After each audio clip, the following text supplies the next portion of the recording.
Olá, pessoas! Meu nome é Leonardo Sherman de Sá. Eu sou a Karine Aragão e esse é o Nadando na Modernidade Líquida, o podcast que vai inundar o seu cotidiano. As garrafas que chegaram com mensagem pra gente, a gente está lendo apenas aquelas que chegaram até hoje, sexta-feira, um dia depois do episódio, então tem muita coisa que foi enviada e que será enviada, tenho certeza, mas a gente vai tratar dessas outras mensagens somente no próximo episódio. Recebemos aqui uma mensagem do Rodrigo Peçanha, um ex-aluno querido nosso, em que ele lembra do filme Quero Ser John Malkovich, do diretor Spike Jonze. É um filme maravilhoso. O personagem principal, interpretado pelo John Cusack, ele descobre uma passagem secreta no local onde ele trabalha para a cabeça do John Malkovich. Então ele pode vislumbrar por algum tempo como é viver na cabeça de uma pessoa muito famosa e uma pessoa que tem muitos recursos, muito dinheiro e tudo mais. É muito interessante, vale bem a pena. Quem puder, é um filme surrealista, tá? Tem que ir com a cabeça aberta. O Rodrigo me intimou a assistir esse filme, que eu ainda não sei porquê, mas não assisti.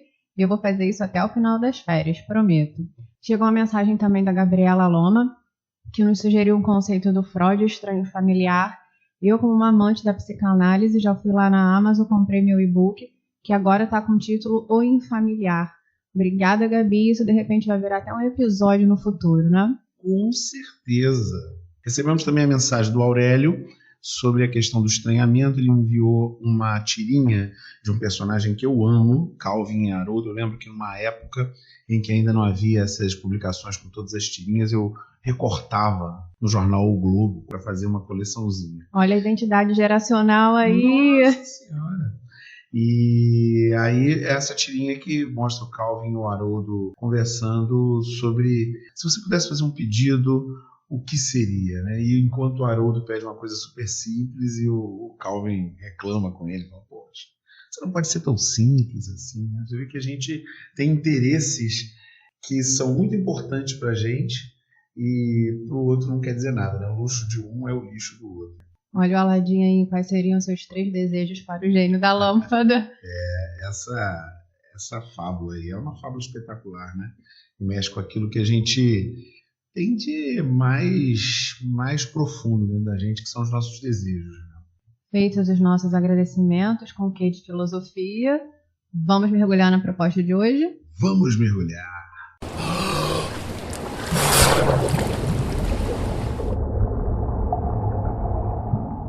O nosso processo comunicativo tem sido estudado por diferentes esferas da vida. A linguística, a sociologia, a psicanálise, a história, todas tentam compreender quais são as implicações de nos comunicarmos sob o imperativo da aceleração. Os ponteiros do relógio parecem correr cada vez mais rápido. Nesse fluxo contínuo, somos levados por uma correnteza que nos diz, abre aspas, não há tempo para mimimi, fecha aspas. Como quem pretende mergulhar na modernidade líquida e não apenas surfar, eu te pergunto, Leonardo Sherman, cuidar do que falamos é necessidade, luxo ou obsolescência programada? Você, afinal, cuida do que fala? Eu cuido um pouco.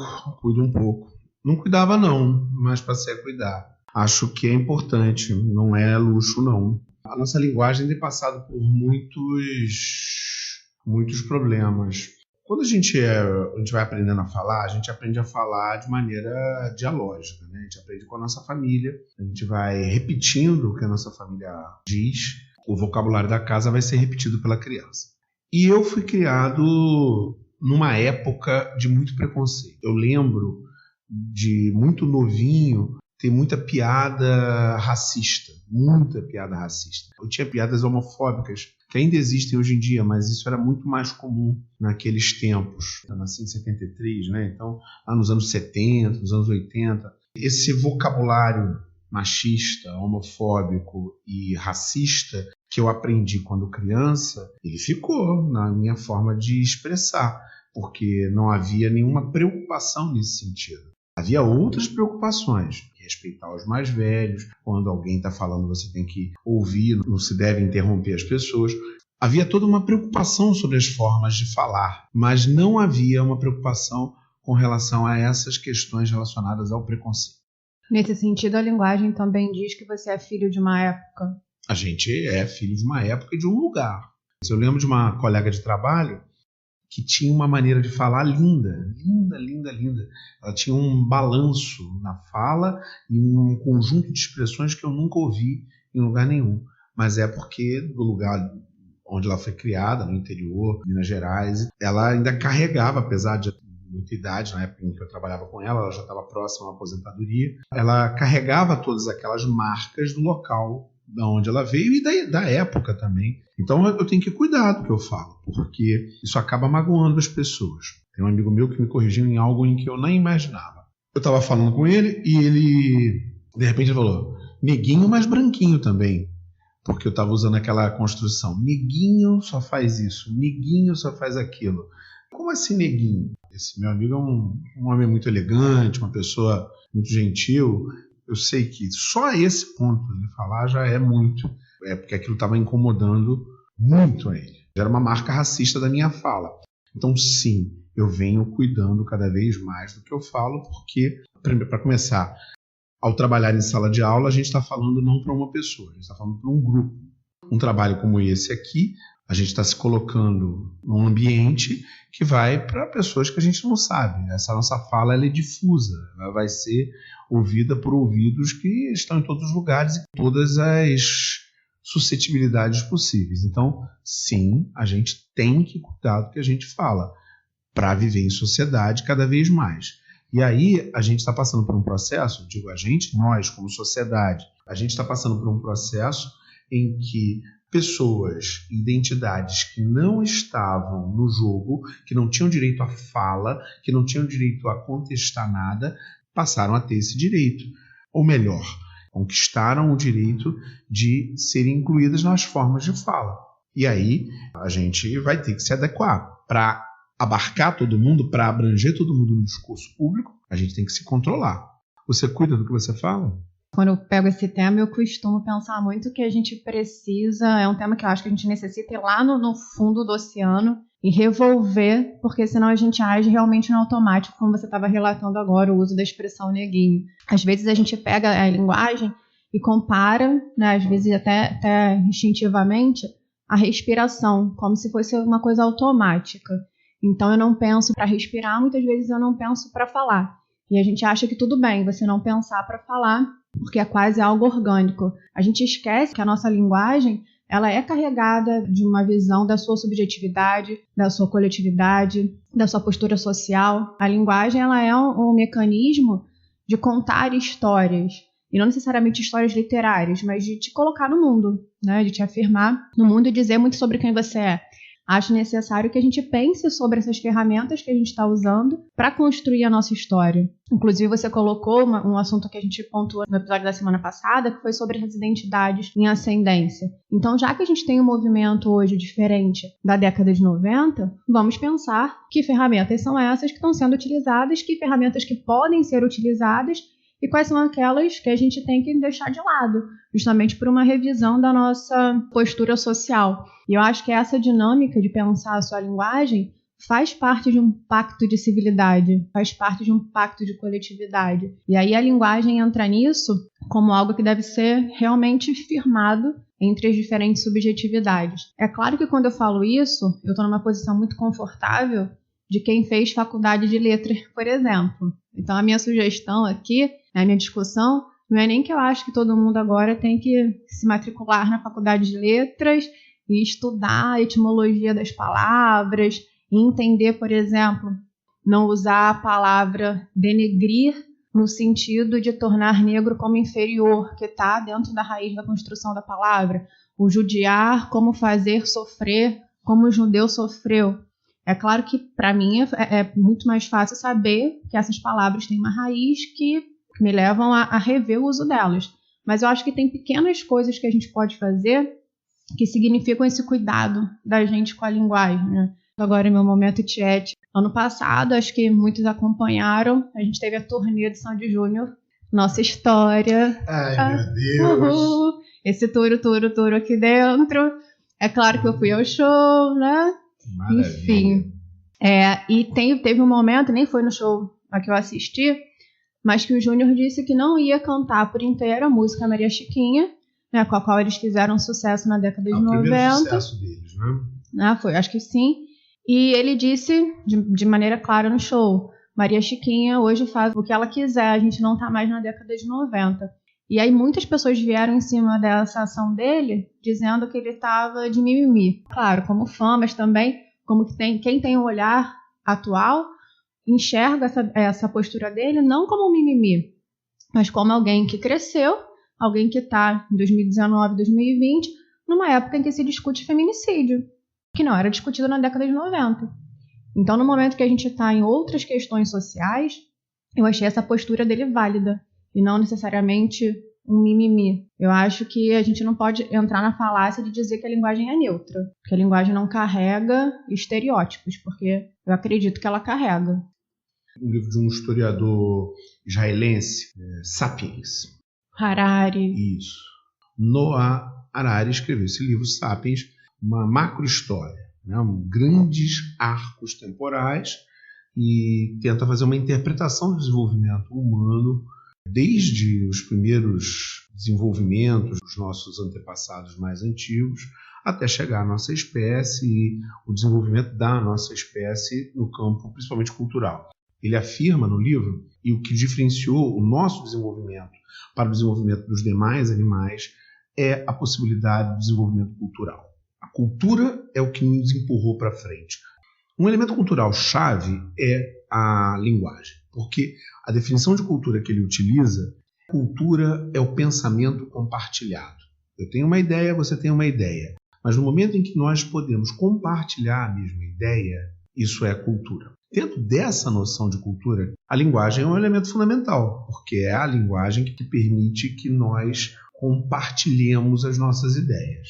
Sendo assim, a linguagem nunca vai ser neutra, porque ela vai ser marcada pelas ideias das pessoas que estão ali compartilhando os seus pensamentos. Logo, se eu vivo num ambiente muito preconceituoso em relação aos pobres, homofóbico, racista e machista, obviamente a minha linguagem vai carregar essas marcas o tempo todo, até que eu entenda que algumas marcas na minha linguagem não podem continuar e elas devem ser eliminadas. E aí mais, se eu entendo que eu devo eliminar da minha fala, do meu vocabulário, essas marcas, e se outras pessoas da sociedade entendem da mesma maneira, passa a se formar uma cultura de uma nova linguagem. Se a cultura se altera, a linguagem se altera. Se a gente passa a achar que mulheres têm voz e vez e têm poder, isso vai gerar uma alteração, é claro. Se os negros passam a ter mais força e poder e podem se colocar, é claro, vai ter que ter uma alteração. Eu lembro você falando isso de um professor de história que eu tive no ensino médio, que ele me disse como era diferente a palavra que você usava para a história que você queria contar. E aí ele me falou o seguinte, é diferente quando a gente fala invasões bárbaras e expansão marítima. Você usando expansão marítima, você não dá um teor de negatividade à situação. Você usando invasões bárbaras, você quer dizer a mesma coisa, alguém que está num espaço que a princípio não era dele. Mas você está usando uma palavra diferente que carrega uma carga. Em história, você pegou um exemplo. A gente chama invasões bárbaras. Mas se eu chamo já de invasão, eu estou partindo de uma perspectiva. Se eu uso invasão, eu estou chamando quem está entrando de intruso. Eu estou dizendo que quem chega é um intruso. Então, se eu estou usando invasão, eu estou partindo da perspectiva do Império Romano. Eu estou falando, o Império Romano está sendo invadido por estrangeiros, que são bárbaros. É um termo utilizado pelos romanos, para os povos que não se romanizavam. Ao usar invasões bárbaras, eu estou assumindo para mim que a interpretação romana das invasões é a interpretação correta. Porque se a gente fosse perguntar aos germânicos, que eram aqueles que eram chamados de bárbaros pelos romanos, se eles estavam fazendo invasões, é possível que eles chamassem essas invasões de expansionismo. Usassem outro termo. Palavra. Não, você está invadindo. Não, mas quem disse que aquela área ali é do Império Romano? É bem provável que em locais mais distantes do centro do Império Romano eles não se considerassem invasores, pelo contrário. Uma das tarefas importantes do pensamento histórico atual é a tarefa trazida pelos estudos decoloniais. E uma das tarefas é descolonizar o discurso. Expansão marítima foi também uma invasão. Você parte do princípio que havia pessoas na América, você não pode falar de descobrimento. Eu chego na sua sala, na sala da sua casa, e entro sem pedir licença, me sirvo uma limonada na geladeira. Sem açúcar, lembra disso? Não vou mais invadir sua casa, né? Mas sirvo uma limonada na geladeira, não vou me servir mais. Pego uma água, que é melhor. E sento no sofá e eu falo, descobri um belo lugar para estar. Como assim? Está descobrindo o quê, meu amigo? Tem gente aqui. Da mesma maneira que portugueses ou espanhóis, na época da expansão marítima, anularam as formas de viver, as formas culturais das populações que existiam na América, a nossa sociedade ela tem traços de dominação. Nós não falamos idiomas indígenas, nós falamos o português. A gente fala a língua do colonizador. A gente parte de uma perspectiva de que nós viemos de Portugal. Apesar de, sim, muitos vieram de Portugal, mas sim, havia indígenas. Muitas e muitas e muitas pessoas foram sequestradas no continente africano e trazidas à força para a América, nesse país, Brasil, que é o maior país de população negra fora da África. Essas marcas de dominação, elas aparecem na fala também. E é claro que conforme essas populações vão garantindo força, vão conquistando espaço, vão aparecendo nos ambientes de poder, elas vão exigir que se fale de uma outra maneira. Você deu um exemplo muito bacana também, que foi sobre livros didáticos, que tem a ver com o que eu estou falando quando eu trago essa ideia da aula de história, que foi Peste Negra e Peste Sombria. A diferença... Grande Peste. Grande Peste e Peste Negra. Como a ideia, a palavra que você usa é representativa. Isso tem muito a ver com a Harari também, que a gente estava falando. Acho que é a pergunta que ele fecha a introdução do Sapiens. Que histórias a gente tem contado? E se a gente conta histórias a partir de palavras, que palavras a gente tem usado para contar essas histórias? Nesse caso, existe um vídeo, que é uma palestra TED, de uma escritora nigeriana chamada Chimamanda Adichie. Ela tem mais de um vídeo TED, mas os outros são muito bons, são todos muito bons. Ela escreve demais, leia os livros da Chimamanda. Sugiro o livro Como Educar Crianças Feministas. Isso, ela é espetacular. Nesse vídeo em questão, ela trata dos perigos da história única, que é o título. É um vídeo curto, 10 minutos, 12 minutos, vale muito a pena. E o que ela diz ali é que, como ela lia muitos romances ingleses, ela não se reconhecia naqueles romances ingleses, mas ela repetia. Como uma escritora mirim na época, né, muito jovenzinha, escrevendo lá contos ou livros na sua infância, na sua adolescência, ela, em vez de representar nos livros aquilo que ela vivia na Nigéria e as características da história dela na Nigéria, ela representava aquilo que ela leu nos romances ingleses. Ela escrevia no livro sobre o tempo. Só que na Nigéria o tempo é sempre sol. É isso que ela diz. Eu não tenho que ver se o tempo vai nevar. Não vai nevar. Eu me lembro de sentir isso como criança aqui no Brasil, vendo desenho animado em que mostrava não dê comida aos ursos. Cara, não tem urso no Brasil. O alce, né? Aparece muito em desenho. Gente, pelo amor de Deus, eu estou no Brasil. A fauna aqui é muito mais rica do que qualquer um desses lugares que produziam esses desenhos, principalmente desenhos dos Estados Unidos. Aquilo não faz parte da minha história. Aquilo não faz parte de quem eu sou. Quem produz o conteúdo controla a narrativa. Controla o que vai ser dito. Quando a gente tem o conteúdo vindo de um determinado lugar, aquele conteúdo vai trazer as marcas daquele determinado lugar e da época em que ele está. Essa é uma outra questão importante. O livro que foi produzido numa determinada época, ele vai trazer ali os preconceitos daquela época. Muito se fala sobre o Monteiro Lobato. Os negros do Monteiro Lobato estão sempre numa condição de inferioridade. A gente pode ler o Monteiro Lobato, deve ler o Monteiro Lobato, mas também, ao mesmo tempo em que lê o Monteiro Lobato, você tem que fazer a reflexão sobre aquilo ali.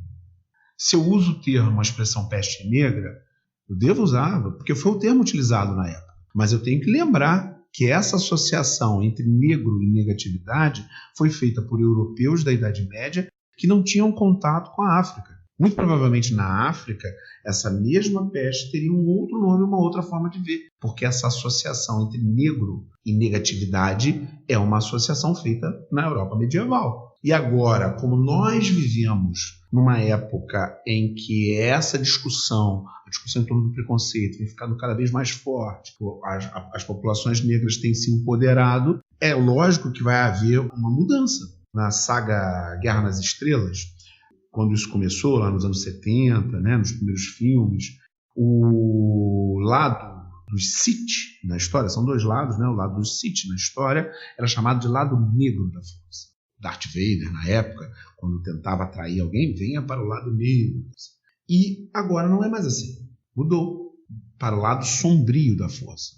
Em algum momento, na tradução, porque na versão original permaneceu a palavra dark, que não é negro, é escuro. Realmente, a palavra original na tradução, ela não foi traduzida da maneira correta. Eles colocaram negro.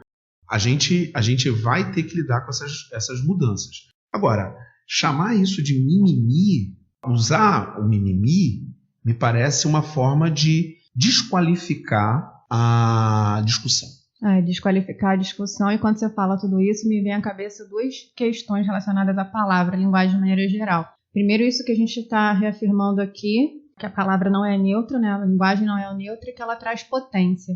Em situações cotidianas, isso para mim fica muito claro e me vem à cabeça, por exemplo, uma frase que minha mãe usa até hoje, quer dizer assim, tal pessoa não é sua amiga, ela é sua colega. Então a gente atribui peso Salve, diferente. Dona Ana Cristina. Isso. E aí a gente atribui peso às palavras, pesos diferentes. Ou alguns amigos meus, isso tem uma discussão bem presente hoje. Eu não posso falar que eu amo a pessoa até 3 meses de relacionamento. Eu tenho que dizer que eu gosto. Data? Tem. Sim, data marcada. Gente, isso eu nunca tinha ouvido. Até 3 meses de relacionamento, você só pode dizer que gosta. Amor é coisa de 3 meses pra cima. Amor tem que ter 3 meses. Então, olha a diferença que a gente dá entre gostar, eu sei que é comédia. Gente, que coisa maravilhosa. Isso dá um programa por si só. Dá, e a pessoa, né? O amor precisa de 3 meses. De 3 meses. Será que isso está na nova reforma trabalhista, né? Período de estágio, período probatório. E a linguista que fica viajando sempre que escuta isso, né? E me veio logo à cabeça essa ideia. A palavra tem potência, a palavra que a gente usa tem peso. Além disso, a questão polifônica, né? Como você apontou no início, a questão da linguagem ela é dialógica, né? Você tem os interlocutores, você tem o emissor e o receptor. Nisso tudo me lembra uma frase que eu li no consultório de um médico uma vez, que era a seguinte: eu sou responsável pelo que eu falo, não pelo que você entende. E aí eu te pergunto isso, o que você acha dessa frase em si? Eu sou responsável pelo que eu falo, mas não pelo que você entende. Eu concordo plenamente com essa frase. Eu sou responsável pelo que eu falo, mas não pelo que você entende. Não dá para ser ingênuo e achar que eu vou falar sem me preocupar com o que as pessoas entendem. É muito importante, eu tenho que tentar me fazer entender ao máximo. Em sala de aula é o que mais acontece, você está dando aula para 40, para 50, e a gente tem que se preocupar em se fazer entender, em nos fazermos inteligíveis para a maioria daquelas pessoas. Da mesma maneira aqui. A gente está falando, a gente tem que tentar ser o mais claro possível na nossa fala. Agora, eu não sou responsável, eu fico pensando nessa palavra responsável, eu não sou responsável pelo que a outra pessoa entende. Responsável não é minha responsabilidade. A minha responsabilidade é me fazer claro, tentar ao máximo explicar as minhas ideias de uma maneira clara, de uma maneira bastante transparente, sem gerar muita confusão para as pessoas. Agora, não posso ser responsável em relação ao que a outra pessoa entende, porque as pessoas entendem o que querem muitas vezes. Eu era novo e a minha mãe tinha lá ainda... As mães estão aparecendo nesse programa hoje. A minha mãe tinha lá ainda um material de bebê. Aquelas coisas de criança pequena, mamadeira, não sei o que. E ela ia dar para a vizinha a mamadeira. Minha mãe vira para mim e fala a seguinte frase: vai lá dentro e busca a mamadeira inquebrável. Eu, filho obediente, fui até o local, peguei a mamadeira, uma mamadeira de plástico, e achei a mamadeira frágil demais para ser classificada como inquebrável. Uma mentalidade científica como a minha, mesmo com pouca idade, resolve proceder um teste. Então eu peguei a mamadeira e joguei com toda a força no chão. Gente. E a mamadeira se espatifou completamente. E aí eu fui, levei para minha mãe aquela mamadeira em pedaços. Mas o que você fez? Eu falei, você falou que era inquebrável, eu fui testar para ver se era inquebrável. Ela não é inquebrável. Levei uma bronca terrível. Minha mãe ficou constrangidíssima com a vizinha, depois teve que comprar uma mamadeira para dar para a vizinha que estava para ter neném. As pessoas entendem o que querem. O que minha mãe queria era muito simples, ela pegava a madeira e entregava à vizinha, mas ela usou um termo que acabou levando a um problema de entendimento. Você precisou testar se ela era mesmo inquebrável. Não, ela era mesmo inquebrável, mas para um bebê de colo. Não se um pequeno troglodita pegasse, jogasse, espatifasse o troço no chão. Não era esse o objetivo da palavra inquebrável ali. Agora, e você? O que você acha dessa frase? Sou responsável pelo que falo, não pelo que você entende. Você concorda com a frase ou discorda? Discordo em parte. Eu acho que você é responsável tanto pelo que você fala, mas você não pode se abster da responsabilidade também sobre o que o outro entende. É claro que eu sei, até nós como professores, muitas vezes a gente fala A, as pessoas entendem B. A gente passa muito por isso. Mas eu acho que quando eu me coloco, sim, quando eu crio essa dicotomia, o que você entende e o que eu falo, parece que eu sou tão egocêntrico que eu estou não me permitindo rever as formas como eu me comunico. Então, às vezes, eu parto desse princípio. Se eu falei A, a pessoa entendeu B, deixa eu ver aqui como que eu estou me comunicando para ver se a minha comunicação está sendo efetiva. Porque, às vezes, pode ser uma falha minha. Ou mesmo não necessariamente falha, mas pode ser uma oportunidade para que eu melhore. E às vezes eu acho que a gente tem uma certa preguiça em relação a isso, sabe? A gente coloca assim, mas eu já faço assim há muito tempo, ou eu já me comunico assim há muito tempo. A gente estava pontuando isso no início, né? Nós somos frutos de uma geração. Então, eu me comunico hoje, eu tenho que me comunicar em 2020, eu não posso fazer como eu fazia em 2000, eu tô falando aí só de 20 anos. Então, assim, eu acho que essa é uma oportunidade. Talvez a gente desenvolver um processo de escuta maior para entender como o outro está interpretando a gente. Eu acho que isso é um cuidado que muitas vezes a gente perde por uma questão de preguiça mesmo de rever. Mas será que essa preguiça, ela também não pode ser considerada a preguiça de quem está ouvindo?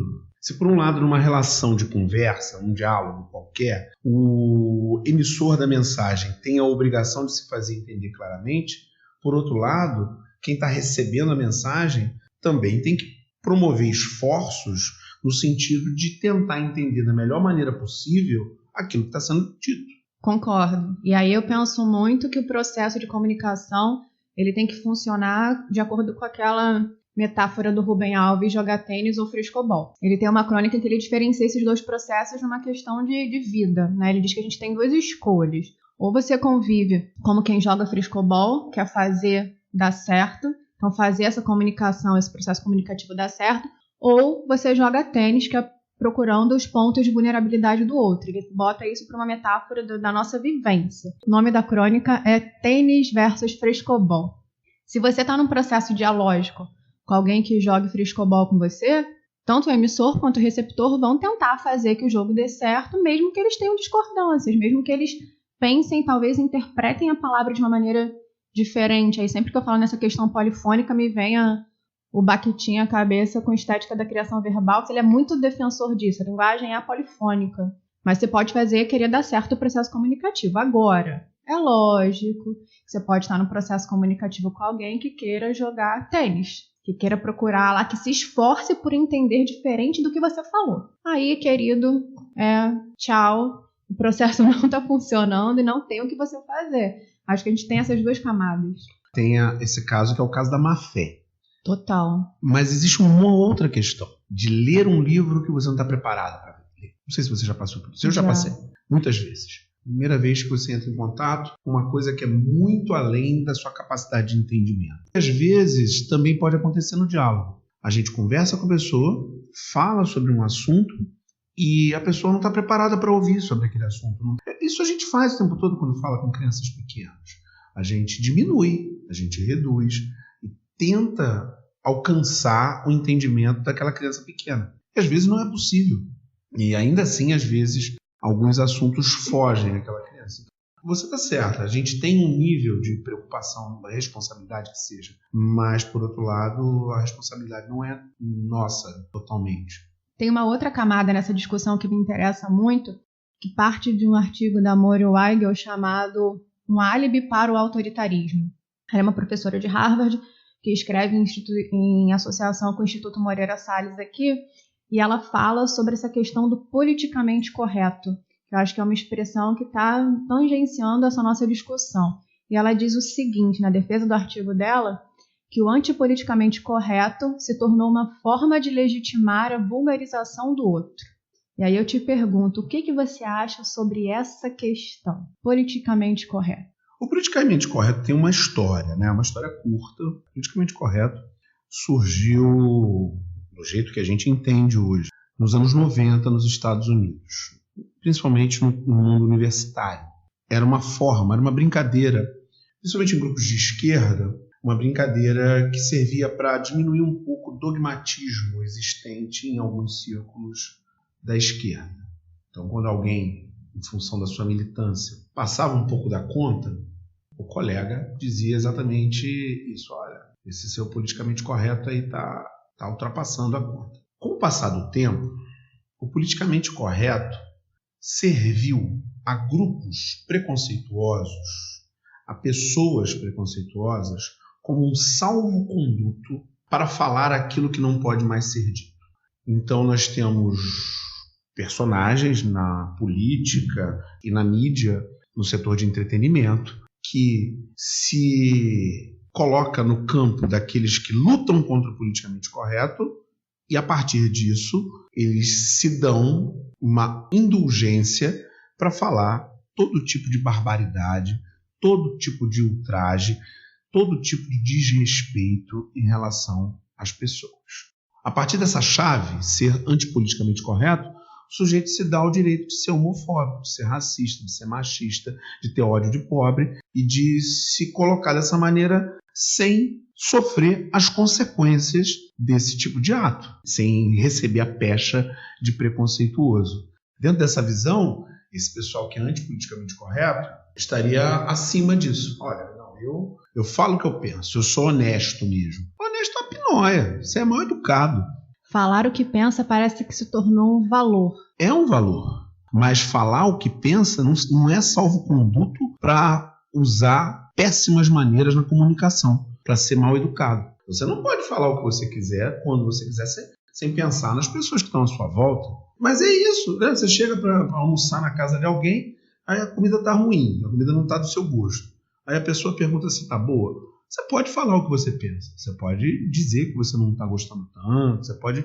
mas você não vai detonar, mas isso aqui tá uma porcaria. Isso é falta de educação, gente. Nossa, eu lembro uma vez que eu era pequena, minha avó me deu uma boneca que eu não gostei, e ela me perguntou na hora, você gostou? Eu falei, não.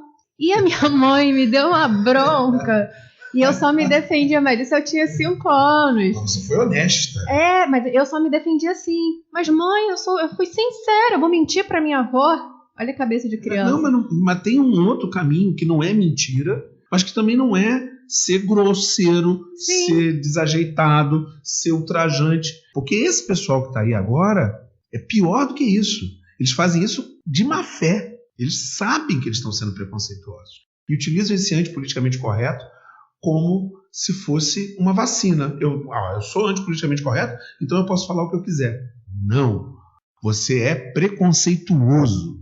Tem muita gente que coloca essa ideia de ser antipoliticamente correto que a pessoa estaria se filiando à liberdade de expressão. A liberdade de expressão existe, é para todo mundo. Você tem direito a falar o que você quiser. Tem direito, é seu direito. Entretanto, isso não é um salvo-conduto para ser preconceituoso. Porque quem é preconceituoso e usou a liberdade de expressão para ser preconceituoso vai sofrer as consequências legais, vai ser processado, muito bem processado, e não vai ter como chorar depois. Isso está acontecendo numa velocidade muito grande. Recentemente, o Supremo no Brasil equiparou o crime de racismo ao crime de homofobia. Então, um sujeito que se coloca de uma maneira homofóbica hoje, ele está se arriscando a tomar um processo sério. por injúria ou por racismo. Isso tem acontecido em ambientes muito fortemente homofóbicos, como o futebol. Recentemente teve um jogo, acho que foi aqui no Rio, Vasco e São Paulo. Durante o jogo, a torcida da casa, o jogo era no estádio do Vasco, a torcida da casa começou a xingar alguém com ofensa homofóbica. Aí o juiz da partida foi até o banco de reserva, acho que o Vasco estava vencendo a partida, e falou pro técnico, que era o Vanderlei Luxemburgo, falou, olha, não pode fazer esse tipo de ofensa. E aí o Vanderlei Luxemburgo, tem essa cena no vídeo aí na internet e tal, ele vira para a arquibancada e começa a pedir para a torcida parar, porque ele sabia que o time dele estava vencendo a partida, mas que posteriormente, dependendo do que o juiz colocasse na súmula do jogo, o time poderia ser prejudicado por conta das ofensas daquele tipo. Mas eu quero saber de você, o que você acha do politicamente correto? Primeiro, essa história que você está contando, como eu não conheço futebol, achei o máximo. Que bom que as coisas estão mudando. Em relação ao politicamente correto, eu acho que levanta aí para mim algumas questões, na verdade. Uma, uma expressão que você usou sobre infantilização da sociedade. Então, eu acho que essa sociedade que às vezes... Eu usei no outro episódio. No outro episódio. Que essa nossa postura, às vezes, de dizer, mas eu fui honesto, eu fui sincero, é um pouco da infantilização, como os nossos exemplos aqui, que foram de crianças. É claro que você não vai se comportar com 30 anos como se você se comportava com 5. Imagina quebrando uma madeira por aí. Imagina. E aí um outro ponto também, que é um hábito que eu acho que a gente tem infelizmente internalizado, que é a questão da lacração. Parece o politicamente correto, acho que está muito ligado a essa postura do que eu tenho que lacrar. Eu tenho que falar o que nem todo mundo tem coragem de falar, mas pensa. Então eu acho que o ser antipoliticamente correto está associado a isso, lacrei. E onde tem lacração não tem diálogo. Tem um silenciamento ali por uma brutalidade de linguagem. Me lembra muito um artigo super bacana da Eliane Brum no É o País, em que ela fala do termo auto-verdade. O que seria auto-verdade? Seria essa noção de que o que você fala não é necessariamente o que tem peso, né? Mas a sua coragem de falar aquilo que supostamente as pessoas pensam, mas não têm coragem de falar. Então é como se fosse uma liberação, é quase uma catarse linguística. Só que aí a gente esbarra exatamente numa questão relacionada a estereótipos, a preconceitos, a vulgarização do outro. Até em relação à questão da liberdade, você pensar que a liberdade ela não é soberana. Você não pode pensar que a sua liberdade está ligada à vulgarização da existência do outro, mesmo que seja uma ferramenta relacionada à linguagem. Como muitas vezes a gente não percebe, a gente acha que a gente só pode ser agressivo de maneira física, mas a linguagem te dá essa possibilidade abstrata também, até porque a linguagem legitima. Mas enfim, a gente teve um episódio aqui inteiro discutindo sobre palavras, linguagens. O que a gente faz diante disso? E agora, José? E agora, José? Leonardo Sherman, entre as nossas discussões aqui do politicamente correto e do mimimi, eu te pergunto, como que a gente pode construir um caminho, um processo comunicativo que nos faça ter mais atenção sobre o que falamos? Vou responder, mas antes eu queria dizer uma coisa. Ai, meu Deus! Politicamente correto e mimimi são partes do vocabulário de um mesmo campo. Eles não são opostos. Quem diz que cuidar da fala é mimimi é exatamente quem mais se apega ao politicamente correto como um inimigo que tem que ser combatido. Então, politicamente correto e mimimi, para mim, estão na boca exatamente das pessoas que querem continuar sendo preconceituosos como se era nos anos 50, como se era nos anos 40, como se era nos anos 80. É esse pessoal que acredita que o politicamente correto é um erro. Só esse pessoal fala de politicamente correto. E é o mesmo pessoal que diz que cuidar da palavra é uma forma de vitimização. Tem gente aí na internet que fala, inclusive, de geração mimimi. Geração mimimi. O que é isso, gente? A gente discutir as formas de falar é algo que gera algum tipo de vitimização? Pelo amor de Deus, vamos ter mais cuidado na hora de falar. Agora, a questão em si, como construir um processo comunicativo com mais atenção à nossa fala, não tem outra maneira. A gente vai ter que retirar a automatização, vai ter que desconstruir o jeito como nós falamos. E isso passa por ficar atento. Com o tempo, a gente vai melhorando. Eu uma vez estava numa manifestação no centro do Rio, e nessa manifestação, mas num determinado momento, a turba começou a gritar. O alvo do ódio em questão, eu não me lembro exatamente qual era a causa, porque tem tanta coisa equivocada que manifestação não falta, né? E aí a pessoa começou a gritar, viado, viado. Troço homofóbico pra caramba, né? Pra essa pessoa que era o alvo do ódio daquela galera ali. Só que a poucos metros de mim, na manifestação, tinha um rapaz. E esse rapaz claramente era gay. E ele parecia aborrecido com o fato de todas aquelas pessoas estarem ali utilizando uma ofensa homofóbica na tentativa de lutar pela causa que fazia com que ele também estivesse ali naquela manifestação. Com ele eu não sei, eu não conversei com ele. Mas eu sei que eu fiquei constrangidíssimo. E foi aí que a ficha caiu. Foi a presença dele ali, uma feição bastante aborrecida, não era para menos. Foi ali que a minha ficha caiu. Existem outros adjetivos que poderiam qualificar aquela causa e a necessidade de lutar contra a pessoa que estava criando o problema. Não esse, porque esse dói, machuca as pessoas. Então, para mim, o caminho é esse. A gente tem que entrar num modo de consciência, controle sobre aquilo que a gente fala através da análise, caso a caso, momento a momento, de todo o vocabulário que a gente tem e que foi construído em épocas em que o preconceito era naturalizado. Tem que desnaturalizar esse preconceito na fala, controlando isso, né? Sendo mais senhor da nossa própria linguagem, expulsando esses termos e expressões que provêm de épocas muito mais duramente preconceituosas. E você? O que você propõe como forma de construir um processo comunicativo com mais atenção e mais cuidado? Puxando um gancho da sua fala, o primeiro passo eu acho que é discutir esses automatismos, e no nosso momento aqui, os automatismos linguísticos. Porque no momento que a gente olha para o que a gente faz no automático e pensa, eu preciso fazer diferente, eu posso fazer melhor, eu acho que a gente já dá um passo grande. E é claro que para cada um vai ter que sair da sua zona de conforto. Não é necessariamente o que você deseja naquele momento. Às vezes é bom ficar sentadinho no sofá e só repetir o que já foi feito por uma época. Mas a gente precisa sim sair da zona de conforto. E cada um no seu lugar. Como educadora, claro que eu boto na escola e na educação um papel importante na desconstrução desses automatismos linguísticos. Isso acontece, por exemplo, com material didático. Eu sou uma pessoa muito crítica do material didático.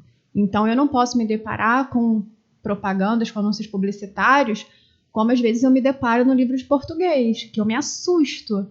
Eu te dei aquele exemplo de um livro, não vou fazer referência aqui nominal ao livro, mas um livro que eu usava quando eu dava aula para um 8º ano, pensar em adolescentes com 14, 15 anos, e aí a gente tinha um anúncio publicitário de um tênis, e o slogan era o seguinte: se você tem um corpão, o tênis combina. Se você não tem, o tênis disfarça. Cruz credo, hein? Nossa, aquilo me doeu tanto montando aula em casa que eu disse assim, eu vou ter que discutir isso em sala de aula. Mas o livro não trazia nenhuma discussão? Não, o livro não trazia nenhuma discussão. Para quê? Para ensinar oração coordenada sintética. E eu me deparei com isso e falei, como você está rindo?